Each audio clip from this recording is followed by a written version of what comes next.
전설의 야담을 찾아주셔서 감사드립니다. 오늘도 흥미롭고 재미난 이야기를 준비하였답니다. 그러면 즐거운 시간 되세요. 옛날 조선시대에 백무성이라는 사내가 있었습니다. 백무성은 하급 무관으로 대정이라는 직책을 맡고 있었는데요. 주로 병사들의 훈련을 담당하는 일이었지요. 일명 백대장으로 불렸습니다. 허나 사내답기로는 둘째가라면 서러운 백대장에게도 약점이 있었습니다. 경기도에서 으뜸 미인이라는 정은화라는 여인이었습니다. 백대장은 은화에게 푹 빠져 있었지요. 은하낭자, 그대는 나의 죄이자 영혼, 내 삶의 빛이요 생명의 불꽃이로다. 영원히 내 곁에 있어줘. 말만은 참 거창하군요, 백대장 나으리. 죄송하지만 저는 새치혀에 시이 감동하는 얼빠진 동네 처녀가 아니랍니다. 물론이요. 네, 그래서 이렇게 그대를 위해 선물을 가져오지 않았소. 백대장은 그러면서 옥비녀 하나를 꺼내었습니다. 이에 은화낭자도 비로소 새침한 표정을 지우고 미소를 띄었습니다. 그대의 고운 머리카락에 이 옥비녀를 장식해주고 싶소. 이 비녀는 그대에게 바치는 나의 마음이요. 부디 받아주시오. 나으리가 직접 꽂아주시와요. 알겠소. 자, 가만히 있어 보시오. 은하는 몸을 돌려서 도자기처럼 하얗고 매끄러운 목덜미를 보였습니다. 백대장은 침을 꼴깍 삼키며 떨리는 손으로 옥비녀를 손수 은하의 머리에 장식해 주었습니다. 옥비녀를 머리에 꽂은 은하는 천상을 노니는 선녀와 같았답니다. 어떻소? 마음에 드시오. 너무 좋아요. 은하는 백대장의 목을 팔로 감으며 끌어안았답니다. 백대장은 마침내 은하가 자신의 마음을 받아줬다고 생각했지요. 그러나 이는 백대장의 착각에 불과했습니다. 하루는 백대장이 은하를 생각하며 그녀를 만나러 가기로 마음먹고 발걸음을 옮기던 중이었습니다. 그런데 관아 앞을 지나가다가 화려한 한복을 차려입은 은하가 사또의 팔짱을 끼고 다정하게 웃고 있는 모습이 눈에 들어왔습니다. 아름답구려 은하낭자. 내가 준 금비녀를 꽂고 있으니 그야말로 궁궐의 중전마마를 베는 듯 기품이 넘치고 우아하오. 부끄럽사옵니다. 백대장은 순간 말을 잃고 멍하니 그 장면을 바라볼 수밖에 없었습니다. 가슴속에서 끓어오르는 분노와 배신감이 한꺼번에 치밀어 올랐습니다.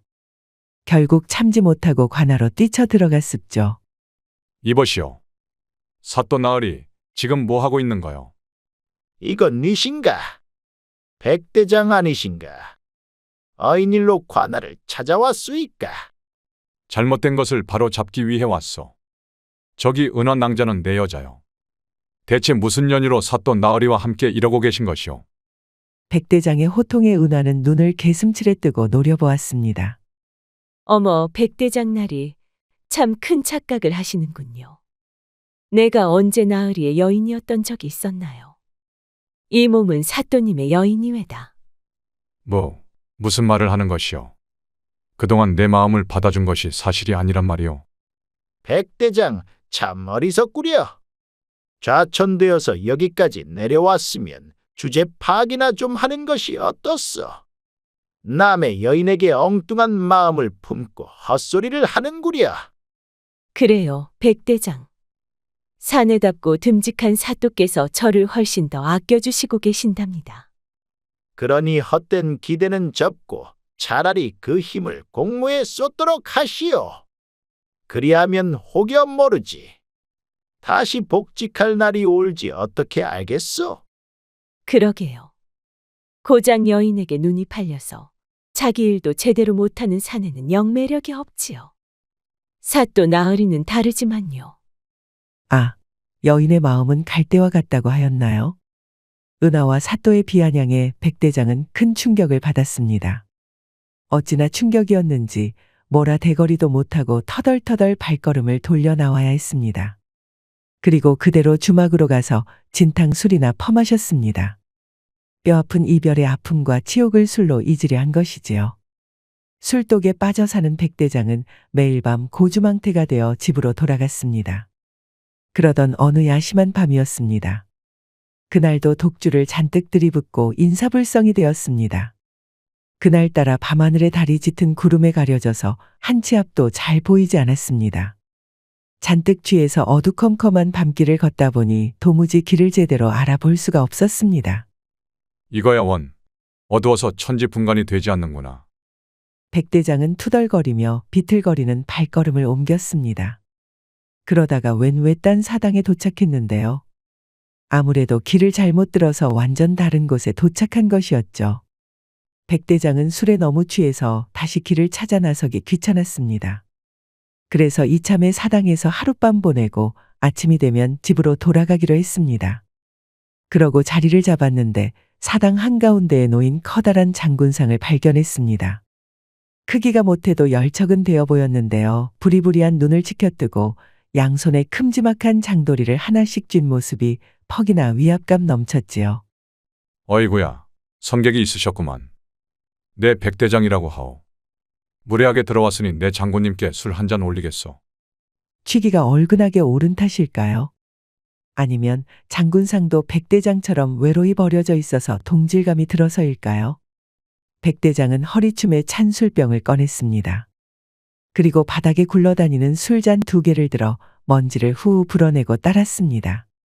한 잔은 장군상에게, 다른 한 잔은 백대장에게였죠. 거참. 나 같은 학은 무관과는 달리 장군님은 위풍당당하시구려. 도대체 어인 일로 이런 사당에 홀로 버려지게 된 거요. 뭐 대충 알겠어. 진짜 사나이들은 자고로 외로운 법이니까. 자, 장군님이 먼저 드시오. 그래야 나도 들지 않겠소.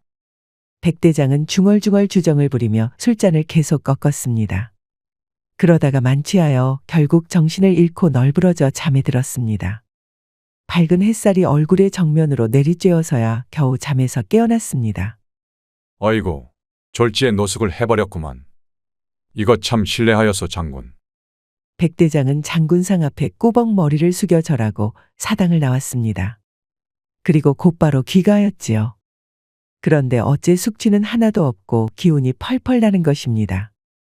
뿐만 아니라 마음 한켠 무겁게 짓누르던 시련의 슬픔도 한층 사그라든 기분이 들었습니다. 백대장은 시원하게 기지개를 피며 한숨을 내뱉었습니다. 그래, 여자에 미쳐서 살던 내가 바보머저리지. 세상에 반은 여인이어라. 사내대장부가 되어서 그깟 일로 축축 처지면 안 될 일이야. 머리가 맑아지니 몸도 한결 가벼워진 느낌이었습니다. 병사들을 훈련시키는 일도 능숙하게 처리하며 예전처럼 지친 기색 하나 없이 군무를 맡았습니다. 허참, 이게 다 장군님의 덕분인가? 그저 술 한 잔 올렸을 뿐인데 이렇게 내 기운이 펄펄 날 줄이야. 백대장은 문득 사당에서 만났던 장군상이 떠오르며 허허 너털 웃음을 터뜨렸습니다. 그러고는 별일 아닌 듯 넘어갔지요. 그날은 술도 입에 대지 않고 침소에 들었습니다. 그렇게 깊이 잠에 들었습니다. 그런데 이상한 꿈을 꾸게 되었습니다. 꿈속에서 백대장은 마당에서 홀로 검을 휘두르며 무예를 단련하고 있었습니다. 그런데 갑자기 누군가가 대문을 쿵쿵쿵 두들기는 것 아닙니까? 그러면서 천둥 같은 목소리로 백대장 날세 라고 외치는 겁니다. 백대장은 무슨 일인고 하여 하인에게 문을 열라 하였죠. 대문이 열리지 어마어마하게 큰 거 아니 목을 굽히고 집 안으로 쑥 들어오는 겁니다. 이보시오 백대장. 오늘은 내 술 한 잔 대접하러 왔소이다. 실례하오만 니시오. 어허, 이 양반이 섭섭하게 왜 이러시나. 사당에서 나와 술잔을 나눴지 않았소. 친구의 우정은 금처럼 귀하고 난초처럼 향기로운 법인데 벌써 날 잊었단 말이요. 아니, 그때 그 장군상 말씀하시는 거요? 그래 이 사람아. 자, 아주 귀한 술을 가져왔으니 어서 들어갑시다. 네, 고마워서 한 잔 대접하지 않으면 안 되겠어. 이럴 수가. 장군님이 제 꿈에 몸소 행차하실 줄이야. 자, 여기로 오십시오. 백대장은 반가운 반, 놀라운 반을 느끼며 거한을 집 안으로 안내했습니다. 뭐 꿈인데 아무렴 어떻겠습니까? 거한은 크게 웃으며 방 안으로 들어와 자리를 잡고 앉았습니다. 그리고 한 손에 든 술병을 턱 하니 바닥에 올려두었습니다. 덩치가 너무 커서 못 알아보았는데 술병 크기가 가히 장독대만큼 커다랬습니다. 자, 백대장 받으시오. 술병이 특대 크기로구려. 감사히 잘 마시겠소. 헌데 선생을 뭐라고 불러드리면 되겠소이까? 천장군이면 되겠소. 자자, 먼저 한 잔 쭉 들이키시오. 천장군의 권유에 백대장은 술을 단숨에 꿀꺽꿀꺽 쭉 들이켰습니다. 생전 처음 맛보는 극상의 술이었습니다. 진하면서도 목 넘김이 부드러운 것이 은은한 약재 향이 나며 그 사이로 향긋한 꽃내음이 나는 듯했지요. 마치 목구멍에 꽃이 만개한 듯했습니다. 사내대장부답게 호방하게 마시는구만. 역시 백대장이요. 이리 좋은 술을 대접해 주시니 감사할 따름이요. 감사하기는 내가 오히려 고마우이. 장군님께서 제게 고마워할 일이 뭐가 있어? 백대장이 공손하게 묻자 천장군은 봉황의 날개와 같은 눈썹을 끌어올리며 턱을 그었습니다. 실은 그 사당 말이요. 큰 불이 난 적이 있었어. 그 이후로는 누구도 찾지 않았지. 완전히 버려져서 잊혀진 게지. 헌데 달도 뜨지 않은 깊은 어둠을 뚫고 한 귀인이 찾아왔더랬지. 그래, 그게 바로 자네 백대장이요. 그대가 술을 대접하였는데 그것이 적어도 100년 만의 술이었어. 내 그 은혜를 어찌 잊겠소. 그렇소이까? 헌데 제가 감히 천장군 같은 분과 독대를 해도 될지나 모르겠소. 그게 무슨 말이요? 백대장이 어디가 어때서? 소인은 그저 무예를 좋아하는 하급 무관에 불과하오. 하급이고 상급이고 어디 있어? 술을 좋아하고 무의 길을 걷는 자라면 모두 형제나 다름없는 것 아니겠소? 해서 백대장 같은 사내가 이런 변방의 마을에 있는 것은 어찌된 일이요? 백대장이라면 저기 중앙에서 활약해야 하지 않겠소? 백대장은 천장군의 무릎에 잠시 술잔을 내려놓고 깊은 한숨을 내쉬었습니다. 사실 말이오. 나도 한때는 제법 중책을 맡고 있었지요. 하지만 내 그놈의 성질을 못 이기고 일을 저질러서 이 꼴이 되고 말았더랬지. 성질이라면 나도 한 성깔 하는데 도대체 무슨 일이 있었던 거요? 그때 내가 섬기던 상관 바로 그 절제사가 아주 천하의 못된 놈이었소. 병사들은 허리띠를 졸라매고 고된 훈련을 감내하고 있었는데 놈은 병사들에게 줘야 할 봉급까지 횡령하면서 자기 배만 불리던 자였지요. 이런 천벌 받을 놈. 어디 그런 되먹지 못한 버러지 같은 작자가 있단 말이요. 그래, 그래서 어찌한 거요? 어찌하긴 그대로 놈의 뺨을 후려갈겨 버린 거지. 거참 화통하구만. 백대장은 과거를 회상하며 한숨을 푹 내쉬었습니다. 병사들은 직급 때문에 아무 말도 못하고 쩔쩔매고 있던 것에 백대장이 직접 나서서 대거리를 했더랍니다. 처음에는 나도 그럴 생각이 없었어. 군법과 군율이 있는데 어찌 상관에게 언성을 높이겠어? 헌데 병사들의 피 같은 봉급을 도대체 어디에 쓰는 거요? 라고 물으니 그놈이 뭐라고 하는 줄 아시오? 뭐라 하였소? 아니 글쎄, 놈이 빳빳하게 고개를 치켜 세우더니 내게는 그런 권한이 있다. 어딜 감히 대적 나부랭이가 군의 통솔자에게 권위를 묻는가? 라며 시치미를 떼더이다. 백대장은 술잔을 들고 쭉 들이켰습니다. 그때만 생각해도 뱃속에 화가 부글부글 끓어서 아주 미치고 팔짝 뛸 것 같았기 때문이죠. 그 순간 눈앞이 벌개지면서 피가 끓어올랐지요. 그리고는 그 위대하신 절제사 나으리의 뺨을 그대로 후려갈기고 말았지. 그놈이 뒤로 나가 떨어지는 꼬락서니는 볼만했어. 헌데 그 탓에 소인은 목이 날아갈 뻔했어. 그나마 병사들이 증언하고 읍소하여 겨우 좌천으로 끝났지. 천장군은 그 말을 듣고는 고개를 끄덕이며 진중한 표정으로 술잔을 들어 올렸습니다. 사내라면 그럴 만한 일이 아니겠소. 그 막대목은 자식의 뺨을 후려쳤다니 그건 잘한 일이요. 어찌 보면 그보다 더한 징벌을 줘야 했을 터인데 억울한 일이 아닐 수 없구려. 백대장은 천장군의 호쾌한 말에 위로를 받는 듯 미소를 지었습니다. 이리 억울한 마음을 누가 풀어주겠나 했더니 장군님이 이렇게 나타나셔서 등을 두들겨 주시는 구려. 이젠 됐소. 마음이 가벼워서 억울하고 뭐고 없소이다.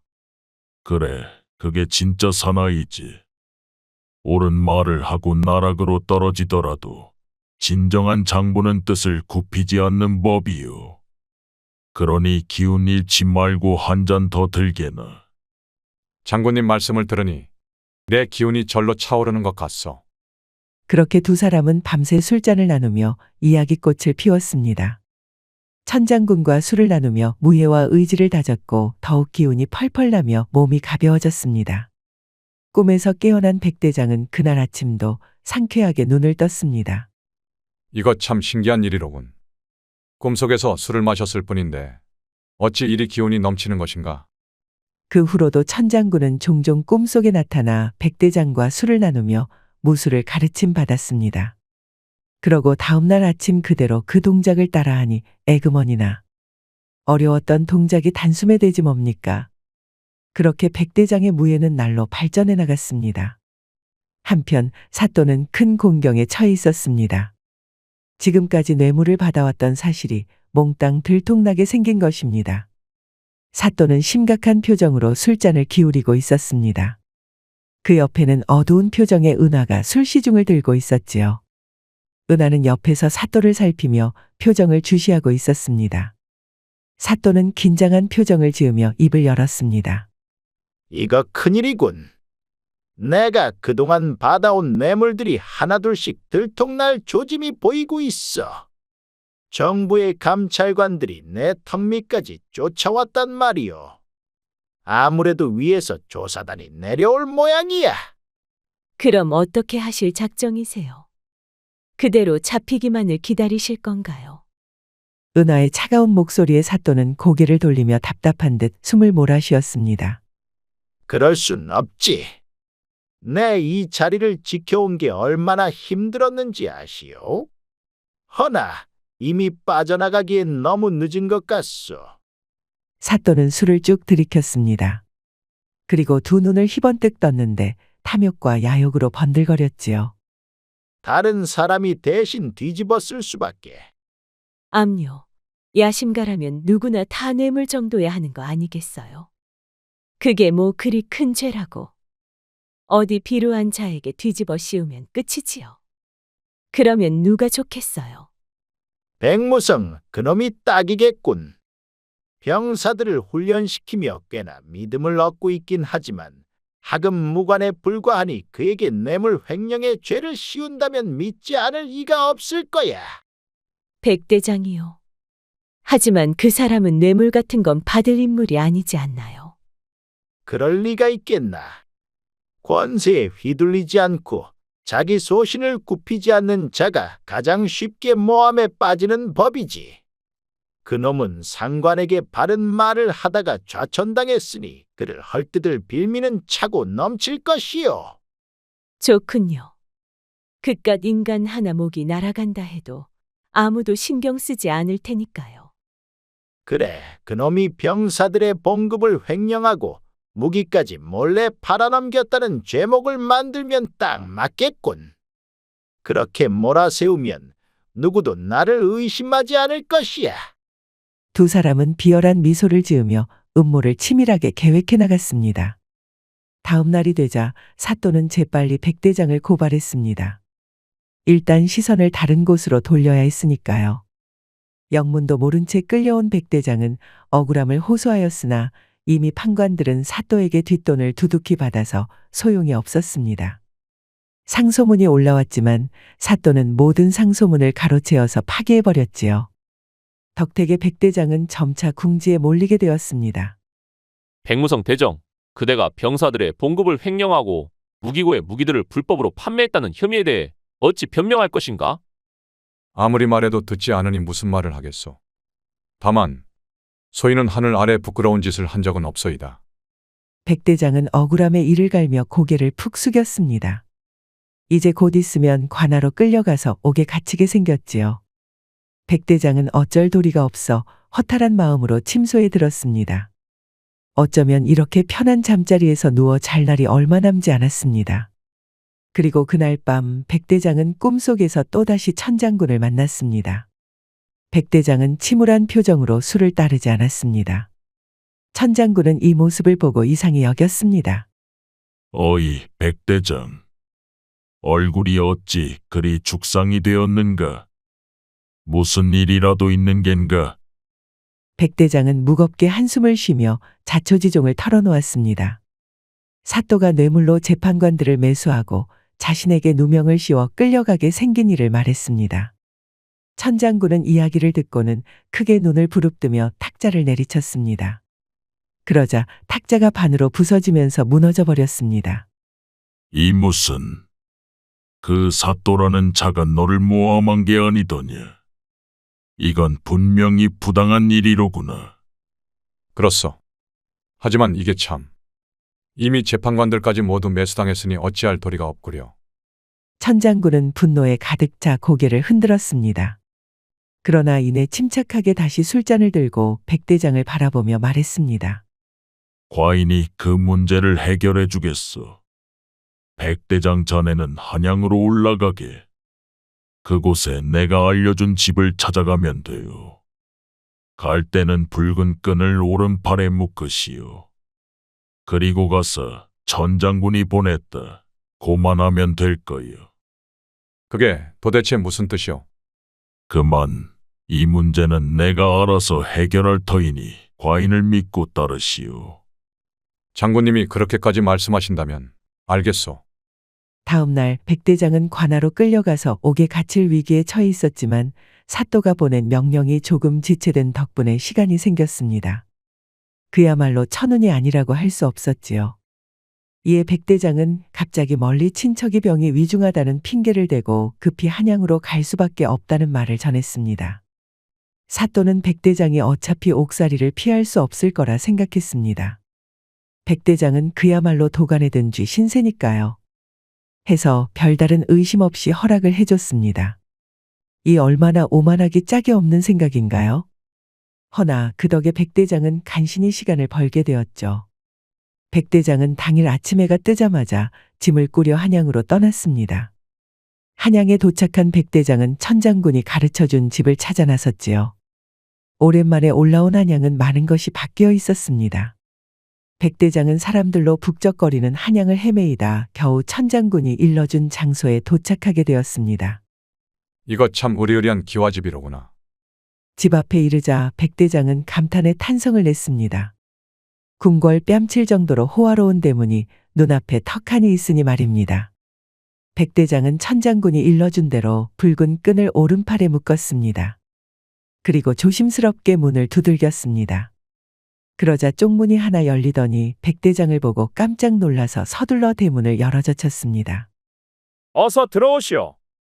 대감나리가 그대를 기다리고 있어. 나를 말이오. 백대장은 어리둥절한 표정으로 병사들의 안내를 받아 집 안으로 들어갔습니다. 그런데 들어가 보니 그제야 백대장은 자기가 어디에 와 있는지 알게 되었습니다. 다름 아닌 이조판서의 집이었습니다. 거참 기이하구나. 꿈속에 있는 천장군이 어찌 이조판서의 집으로 나를 안내한 겐가. 백대장은 쭈뼛거리며 하인들의 안내를 받아 사랑채의 자리를 앉았습니다. 그러자 한 노인이 헐레벌떡 들어오는 겁니다. 백대장은 그 노인이 이조판서라는 것을 알고 황급히 자리에서 일어났습니다. 그러거나 말거나 이조판서는 백대장을 보자마자 와락 백대장의 손을 붙잡았습니다. 백대장은 당황한 채로 이조판서에게 손을 붙들린 채 눈을 휘둥그렇게 떴습니다. 그대가 백무성 대정이요? 이럴 수가. 그 꿈이 사실이었구려. 꿈이라니요? 내 꿈속에서 계시를 받았소. 이야기가 좀 길어지겠으니 일단 자리에 앉으시지요. 이조판서는 흥분을 가라앉히려는 듯 가파른 숨을 골랐습니다. 백대장은 얼떨떨한 기분으로 곽대감과 마주 앉았습니다. 이조판서는 자신을 곽대감이라 소개하며 진지한 표정으로 이야기를 시작했습니다. 실은 얼마 전부터 내 딸이 중병을 앓기 시작했소. 의술이 뛰어난 의원을 모셔도 차도가 없고 그 병이 점점 깊어져만 가더이다.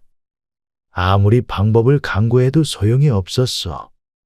내가 한나라의 이조판서로서 온갖 권력을 쥐고 있어도 내 딸 하나 구하지 못하는 것이더군요.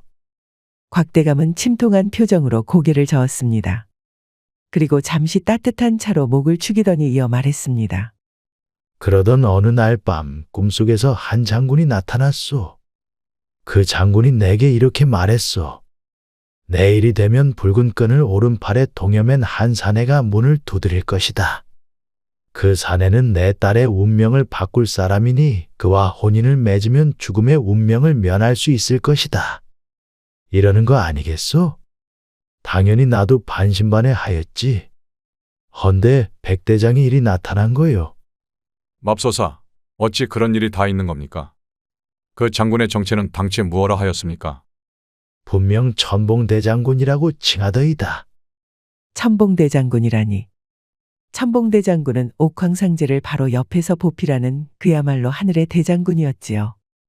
그래서 본인을 천장군이라고 소개하였던 것이었습니다. 백대장은 무릎을 탁 치고 말았지요. 백대장은 꿈속에서 천장군을 만난 일과 그가 보낸 길이 이조판서의 집으로 이어졌다는 것을 깨닫고 깜짝 놀랐습니다. 그러니까 저더러 대감의 따님과 혼인을 하라 이 말씀이십니까? 그렇소. 내 딸의 목숨을 구할 유일한 사람은 바로 그대라는 것이요. 그 장군이 말한 그대로 자네가 내 집을 찾아왔으니 이건 운명이라 믿소. 내 딸을 구할 방법은 자네와 혼인하는 것 외에는 없다고. 백대장은 잠시 망설였으나 곽대감의 간절한 표정과 천장군의 뜻을 생각하며 고개를 끄덕였습니다. 알겠습니다. 대감나리. 따님의 목숨을 구할 수 있다면 소인도 기꺼이 따르겠습니다. 곽대감은 기뻐하며 백대장의 손을 다시 한번 꼭 붙잡았습니다. 고맙소, 백대장. 자네가 내 딸의 운명을 구해줄 것을 믿어 의심치 않소. 혼례 준비를 서두르겠소. 한 달 내로 혼례를 치를 수 있도록 만반의 준비를 하겠소이다.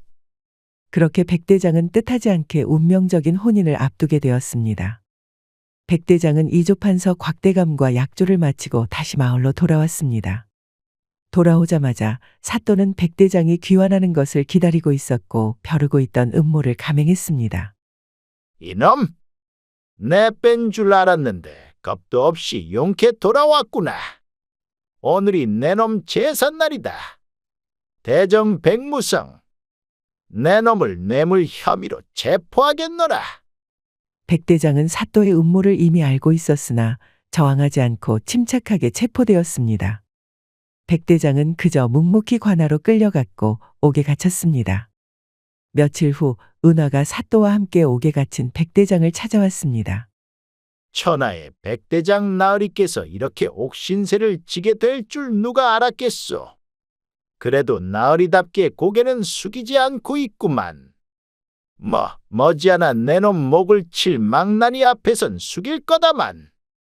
그래도 사또 나으리가 그나마 내 놈을 챙겨주는구나. 이러니 사내는 역시 듬직한 분을 따라야 하는 거야. 안 그래? 백대장 나으리 예전에 나한테 뭐라고 했었지? 내가 그대의 죄고 영혼이고 빛이라고 했던가. 허허, 이제 그 죄가 어찌 너를 이렇게까지 끌어내렸는지 알겠느냐? 허참, 어찌 그리 순진한 얼굴로 청혼하던 놈이 뇌물 혐의로 여기에 처박혀 있을 줄이야. 너도 알았겠지. 내 여자가 나와 함께 있는 동안 내 놈은 비참하게 처형당할 걸 말이야. 백무성, 참 꼴 좋구나. 여기저기서 너를 부관 참시하자는 소문이 돌아. 기껏해야 대장 노릇하던 내 놈이 처형되는 꼴. 나중에 잔치가 열리면 내 그 구경을 즐길 테다. 백대장은 묵묵히 그들의 조롱을 견디며 눈을 감고 있었습니다. 마음속에서 분노가 차올랐으나 그저 두 사람의 비웃음 속에 침묵을 지켰습니다. 백대장의 눈빛은 굳세었지만 입술은 단단히 다물려 있었습니다.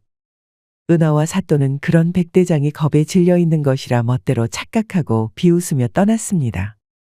며칠 뒤 드디어 백대장의 사형일이 다가왔습니다. 백대장은 사형대에 올라섰고 망나니가 그의 목을 치기 직전까지 왔습니다. 망나니는 큼지막한 칼을 들고 공중에 빙글빙글 돌리며 마지막 춤을 추었습니다. 백대장은 두 눈을 부릅뜨고 이 광경을 모두 지켜보았습니다. 그리고 마침내 망나니가 백대장의 목을 치려는 찰나 어디선가 우렁찬 나팔 소리가 들리며 군사들이 몰려들어왔습니다. 선두의 선병사가 큰 소리로 백대장의 사형을 당장 중지하라고 외쳤습니다. 그리고 군사들 틈에 곽대감이 직접 등장했습니다. 이 일을 즉시 중단하라. 이 자는 무죄인이 당장 풀어주도록 하라. 망나니는 어찌할 바를 몰랐고 결국 사형은 중단되었습니다. 백대장은 그대로 풀려났습니다. 사또는 당황한 기색이 역력했습니다. 곽대감이 그 자리에선 더 이상 추궁하지 않았습니다. 대신 사또에게 강하게 경고를 남겼습니다. 내가 직접 알아볼 것이니 그때까지 백대장을 건드리지 말게. 사또는 곽대감의 위험 앞에서 더 이상 함부로 나서지 못하고 물러섰습니다. 하얗게 질린 얼굴로 영문도 모른 채 생선마냥 두 눈을 꿈뻑거렸지요. 곁에 있던 은하도 당황하여서 벌벌 떨기만 했습니다. 며칠 뒤 사또의 죄목을 밝혀내려는 곽대감의 조사가 본격적으로 착수되었습니다. 그러자 어떻게 되었을까요? 어떻게 되긴요. 사또가 저지른 온갖 악행이 아주 그냥 무더기로 적발되었습니다. 뇌물수수, 탈세, 횡령 그리고 온갖 비리들이 하나하나 밝혀졌지요. 사또의 치부가 드러나자 관아의 관리들과 백성들은 경악을 금치 못했습니다. 그러나 이보다 더 큰 충격은 사또가 백대장에게 씌운 누명이었다는 사실이었지요. 곽대감은 서리빨 같은 기세로 사또의 비리를 낱낱이 폭로했습니다. 재판관들조차 곽대감이 제시한 확실한 증거 앞에서 말 한마디 못하고 고개를 숙일 수밖에 없었죠. 사또, 내 놈은 뇌물뿐 아니라 백성들의 피와 땀을 착취하고 관아의 권력을 남용해 무고한 자들을 짓밟아왔다. 특히 백무성 대정에게 씌운 누명은 그야말로 천인공노할 만한 죄다. 감히 이조판서의 사윗감에게 그런 되도 않은 누명을 씌워? 사또는 그제야 얼굴이 새파랗게 질리며 무릎을 꿇었습니다. 거만했던 모습은 어디 가고 이제는 두 손을 비비며 살려달라 애원할 뿐이었습니다.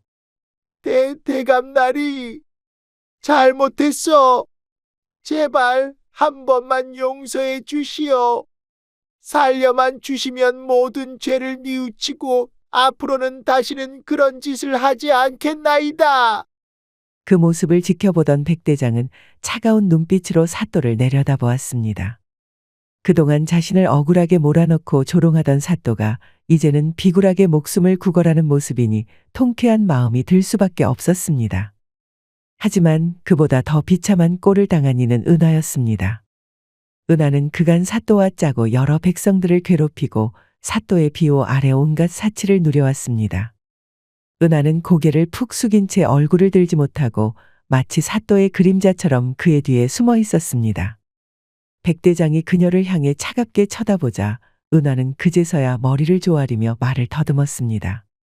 백대장 나리, 제가 잘못했어요. 사또와 손잡고 나쁜 짓을 했던 것 진심으로 뉘우칩니다. 그때는 정말 어쩔 수 없었어요. 저도 다 사또 나리 때문에 그런 거예요. 제발 용서해 주세요. 살려만 주세요. 그렇게 당당하게 백대장을 비웃던 은하는 이제 눈물 콧물 범벅이 된 채 바닥에 납작 엎드려 있었습니다. 백대장을 향해 비굴하게 용서를 빌고 있는 은하의 모습은 더할 나위 없이 비참했지요. 그 모습을 보고 있던 관리들과 백성들도 차마 눈을 떼지 못했습니다. 용서는 내가 아니라 그대들이 저지른 악행으로 고통받았던 백성들에게 해야 할 거요. 백대장이 차갑게 말하며 입을 다물었습니다. 그러자 곧바로 곽대감이 마지막 선고를 내렸습니다. 사또 그리고 은하! 그간 너희들이 저질러온 죄악은 용서받을 수 없다. 백성의 고열을 빨아먹고 무고한 자를 죽음으로 몰아넣으려 한 죄. 법의 심판을 받게 될 것이다.